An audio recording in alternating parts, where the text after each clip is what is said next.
Hello guys, आज हम start करने वाले हैं क्लास 11 हिंदी के जगन्नाथ दास रत्नाकर जी का जीवन परिचय।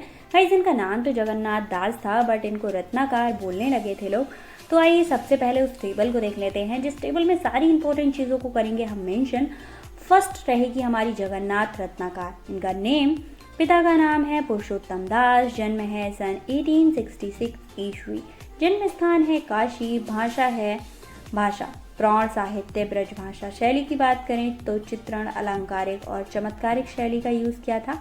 प्रमुख रचनाएं थी उद्धव सातक, गंगावतरण, श्रृंगार लहरी, गंगा लहरी, विष्णु लहरी, इनकी प्रमुख रचनाएं थीं। अगर इनकी डेथ की बात करें तो इनका निधन 1932 ईस्वी में हुआ था। साहित्य में स्थान की बात करें तो रत्नाकर जी हिंदी के उन जगमगाते रत्नों में से थे जिनकी आवाज़ चिरकाल तक बनी रहेगी, मतलब एक लंबे समय तक बनी रहेगी। तो ये कुछ ही चीज़ें हैं जो उनके लाइफ की दी गई हैं, वो मैंने यहाँ पर मेंशन कर दी हैं। वरना तो राइटर्स की बहुत सारी चीज़ें, पिता का नाम, ये सारी चीज़ें दी जाती हैं, वो इनकी नहीं दी गई थी, इसलिए मैंने यहाँ पर नहीं लिखी हैं।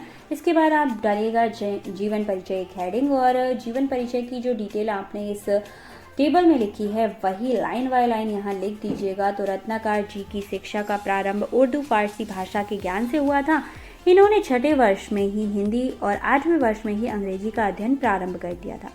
स्कूल की शिक्षा समाप्त करने के पश्चात इन्होंने क्वींस कॉलेज बनारस में प्रवेश लिया। 1891 ईस्वी में इन्होंने BA की डिग्री प्राप्त की। इसके पश्चात MA इन्होंने फारसी में किया था और LLB का अध्ययन स्टार्ट कर दिया, किंतु अपनी माता जी की आकस्मिक यानी अचानक मौत के कारण परीक्षा में सम्मिलित नहीं हो पाए और इनकी शिक्षा का क्रम यहीं रुक गया था। सन 1900 में रत्नाकर जी की नियुक्ति आवागढ़ यानी एटा के कोषागार निरीक्षक के रूप में हुई थी। 2 साल के बाद ही रत्नाकर जी वहां से त्यागपत्र देकर चले आए और सन 1902 में अयोध्या नरेश प्रताप नारायण सिंह जी के निजी सचिव नियुक्त हुए। अयोध्या नरेश की मृत्यु के बाद रत्नाकर जी महारानी निजी सचिव के रूप में कार्य करने लगे और सन 1928 ईस्वी तक इस पद पर आसीन रहे। संवत 1989 में हरिद्वार में इनका निधन हो गया था। तो ये जीवन परिचय के 2 पैराग्राफ आप लिख दीजिएगा, इम्पॉर्टेंट रहते हैं। और ये नहीं है कि आप बस यूं ही लिखे जा रहे हैं, कि स्टोरी लिखना स्टार्ट की है, चीज़ों को पैराग्राफ में लिखिए, कलरफुल पेन यूज़ कीजिए। इसका मतलब ये तो बिल्कुल नहीं है कि ग्रीन और रेड पेन यूज़ कीजिए, कलरफुल कर सकते हैं बट ग्रीन और रेड नहीं करना है। उसके बाद देना है आपको साहित्यिक परिचय।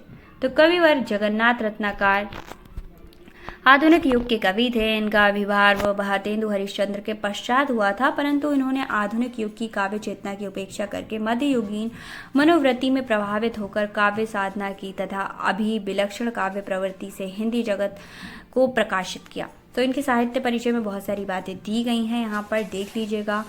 समझ नहीं आता है स्क्रीनशॉट ले लीजिए, याद करने को आप स्क्रीनशॉट ले सकते हैं। अदरवाइज मेरे चैनल आर स्टडी अड्डा की इंस्टा ID r_study_10 या फिर इसी पर कमेंट करके आप मुझसे इसका PDF भी ले सकते हैं, बट उसके लिए आपको कमेंट करना होगा, ठीक है। उसके बाद इनकी कृतियाँ। रत्नाकर जी पद और गद्य दोनों की विधाओं के साहित्य सृजन की वे मूलतः कवि थे, अतएव उनकी पद रचनाएं ही प्रसिद्ध हैं। उनकी रचनाओं में समीक्षा संक्षिप्त वर्णन इस प्रकार है। उनकी रचनाओं का संक्षिप्त वर्णन कुछ इस प्रकार था। क्या रचनाएं थी उनकी?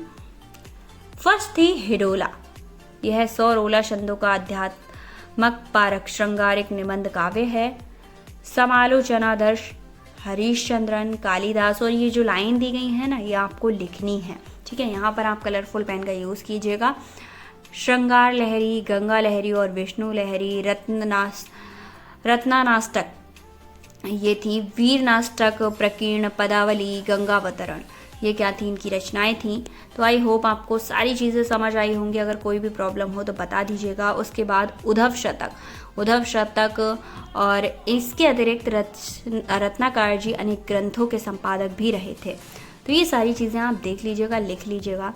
इसके बाद आप काव्यगत विशेषताएं बताइएगा। तो भाव पक्ष, ठीक है, भाव पक्ष में आपको दिए गए हैं कवि रत्नाकर भाव के कुशल थिएटर हैं। इन्होंने मानव हृदय के कोने कोने में झंकार भावों में ऐसे चित्र प्रस्तुत किए हैं, उन्हें पढ़ते ही हृदय में गदगद होने लगते हैं। मन की मतलब इनकी जो लिखने का तरीका था ना, वो इतना अच्छा था कि इनको पढ़ते ही लोगों के मन में गदगद होने लगता है लोगों का मन।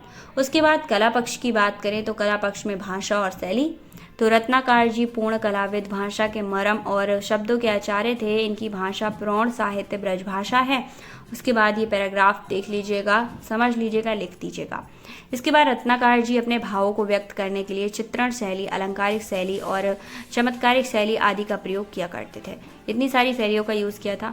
अब गाइज ऐसा तो है नहीं कि मैं पढ़ दूँ और आपको याद हो जाए, चीज़ों को पढ़ना तो पड़ेगा ही। एक बार पढ़ लेंगे, ज़्यादा टफ रहती नहीं है चीज़ें। जीवन परिचय मोस्टली सब एक जैसे ही होते हैं, बस आपको ज़रूरत है तो याद करने की, ठीक है। उसके बाद आप इनके जीवन परिचय में ये लाइन दे सकते हैं, उद्धव शतक के मंगल चरण का प्रारंभ है, संगक रूप हुआ है। तो ये एक जो पैराग्राफ रहता है ना, ये ज़रूर दे दिया कीजिए, क्योंकि इससे क्या रहता है, आपका इंप्रेशन बेस्ट रहता है एग्जामिनर के प्रति।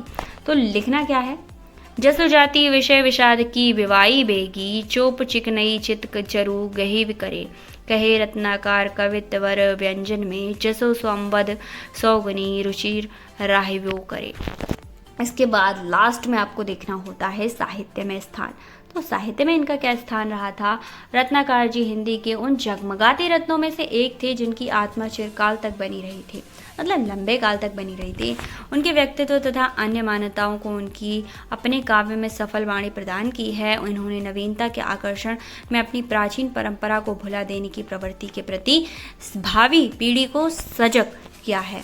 जिस परिस्थिति में वातावरण के इन व्यक्तित्वों को गठित हुआ है, उनकी छाप इनकी साहित्यिक रचनाओं को स्पष्ट रूप में देखी जा सकती है। यहाँ पर हो जाता है हमारा रत्नाकर जी के जीवन परिचय का लास्ट। आई होप आपको समझ आया होगा। अगर कोई भी प्रॉब्लम होती है तो आप मुझे कमेंट करके ज़रूर बताइएगा। मिलते हैं नेक्स्ट वीडियो में एक और जीवन परिचय के साथ। Thank you so much.